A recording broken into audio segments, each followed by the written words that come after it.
আসসালামু আলাইকুম কাকা। ওয়ালাইকুম সালাম রহমতুল্লাহ বারকাত। কি করতেছেন কাকা এখানে? এখানে বিছরা উঠাইতেছে, বিছরা। আচ্ছা, এই যে চারাগুলা যে আপনি উঠাইতেছেন, ঠিক আছে, এটা এই কতদিন আগে বুনছেন কাকা? এটা 22 দিন বয়স। 22 দিন বয়স হয়েছে? 22 দিন। দেখছি অনেক লম্বা হয়ে গেছে তাও। মেলা লম্বা হয়েছে। হ্যাঁ। আচ্ছা, এটা কি ধান? এটা হলো বিনা সাত করে কয়, বিনা সাত। বিনা সাত। হ্যাঁ।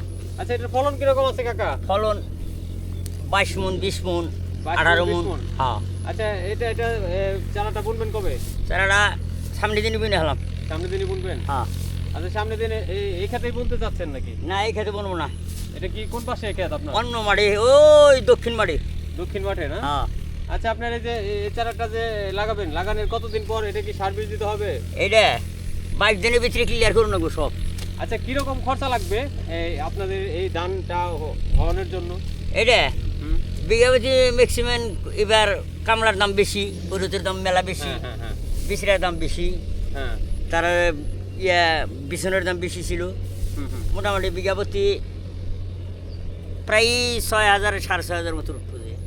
6,000 6,500 টাকা? 30 বিঘায়, 30 30 ডিসিমেল জায়গায় আপনার 6,000 6,500 6,500 6,500 টাকার খরচা হবে। হ্যাঁ, খরচা এখন বর্তমানে হবে আরো বেশি আর হবে। মোটামুটি আপনি ব্যাগ নিয়ে প্রায় 9,000 ধরেন।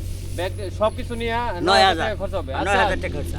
আপনি ধান কি একবারে বাড়িতে আইনা 9,000 টাকা খরচা হবে? না, বাড়িতে ছাড়াই ওই খালি ওই মাঠেই থাকবো। মাঠে থাকা অবস্থায় 9,000 টাকা 9,000 টাকা খরচা হয়ে যাবে। আবার আনতেও তো খরচা আছে। আনতেও খরচা আছে। আচ্ছা, মোটামুটি আপনার 13-14 হাজার টাকা খরচা হয়ে যায়। হ্যাঁ, বিঘা প্রতি 13-14 হাজার। 13-14 হাজার হইলে বোধহয় আপনি কত টাকা বিক্রি করতে পারবেন? ধান হ্যাঁ। ধান মনে করেন যে এগুলা 1500-1600 চলে। 20 মণ 22 মণ ধান হইলে খেরের পলের দাম আছে, পল 2 টাকা করে। আচ্ছা, তারপরে তো আপনার ওই যে খেতে তো পানি দেওয়ার জন্য সেচ আছে, এটা শেষ আছে আলাদা, ওগুলা তো বিল দিতে হবে, তাই না? ওটা বিল আলাদা। ওইটার বিল আলাদা, তাহলে তো আলাদা। আপনার কোনো কিছুই থাকে না তাহলে। থাকে না, এইবার থাকবো না, কিছুই থাকবো না, কৃষকের কিছুই থাকবো না, কোনো কৃষকের নেই। কৃষকের অবস্থা একদমই খারাপ হবে। একদম খারাপ। সবকিছুর দামও তো চলতি বাজার, ঠিক আছে? চলতি বাজার। কালকে এক বস্তা সার আনছি 50 শতাংশ জায়গার নিগে, আর 15 কেজি লাল সার আনছি, হ্যাঁ, হ্যাঁ, হ্যাঁ, তার দাম নিয়ে গেছে 1450 টাকা। খালি ওই ডেবি সারের দামই নিয়ে গেছে। হ্যাঁ, হ্যাঁ, আর 15 কেজি সারের দাম মনে করেন যে 300-350 টাকা হয়েছে। হ্যাঁ, হ্যাঁ। এই যে এই খরচা মানে করিয়ে হেলেছি, এর মধ্যে তো 20 বোনার লাখ আগেই আপনি অনেক টাকা খরচ করে ফেলছেন। খরচা, মেলা খরচা করে হেলেছি। আচ্ছা, এই যে এই ধান বোনার আগে কি বুনছিলেন কাকা আপনি? ধান বোনার আগে বুনছিলাম তিল। আচ্ছা, তিলের আবাদটা কিরকম হয়েছে আপনার? খুব ভালো আবাদ হয়েছে।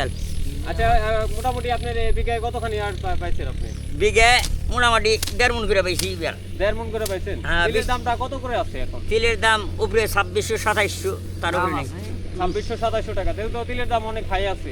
হাই নাই, তিলের দাম কম এবার। 4,000-4,000-এর মধ্যে 2600-2700।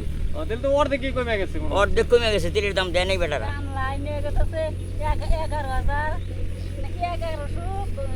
আচ্ছা, ঠিক আছে কাকা, তাহলে ভালো থাকবেন। আলহামদুলিল্লাহ ঠিক আছে। ভালো। আচ্ছা।